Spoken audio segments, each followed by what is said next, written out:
இந்த 2 வினாடி கதை உங்கள் வாழ்க்கையை மாற்றும். ஒரு அழகான குளத்தில் ஒரு ஆமையும் 2 வாத்துகளும் மிகவும் நல்ல நண்பர்களாக வாழ்ந்து வந்தன. அவர்கள் தினமும் சேர்ந்து விளையாடி மகிழ்ச்சியாக நாட்களை கழித்தனர். ஆனால் ஒரு நாள் வறட்சி ஏற்பட்டது. குளத்தில் இருந்த நீர் மெதுவாக வற்றத் தொடங்கியது. சில நாட்களில் அந்த குளம் முற்றிலும் வறண்டு போய்விட்டது.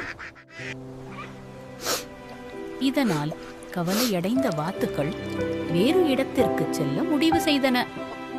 அதை கேட்ட ஆமை, என்னை விட்டு போகாதீர்கள், நானும் உங்களுடன் வர வேண்டும் என்று கெஞ்சியது. அப்போது வாத்துகள் ஒரு யோசனை செய்தன. ஒரு குச்சியை கொண்டு வந்து அதன் 2 முனைகளையும் தாங்கள் கவ்விக்கொண்டு, நீ நடுவில் இந்த குச்சியை உன் வாயால் நன்றாக பிடித்துக்கொள் என்றன. ஆனால் ஒரு முக்கியமான எச்சரிக்கையும் கூறின. நாங்கள் பறக்கும்போது எந்த காரணத்திற்காகவும் நீ வாயை திறக்கக்கூடாது என்றன. ஆமை அதற்கு சம்மதித்தது.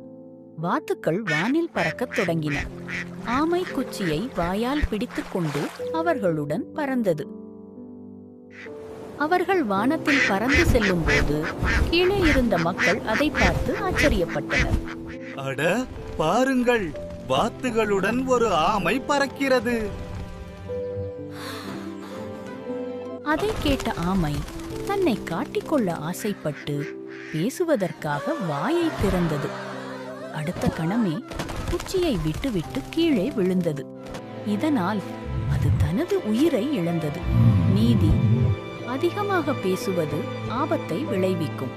பெரியோர்களின் அறிவுரையை கேட்பது நலம் தரும்.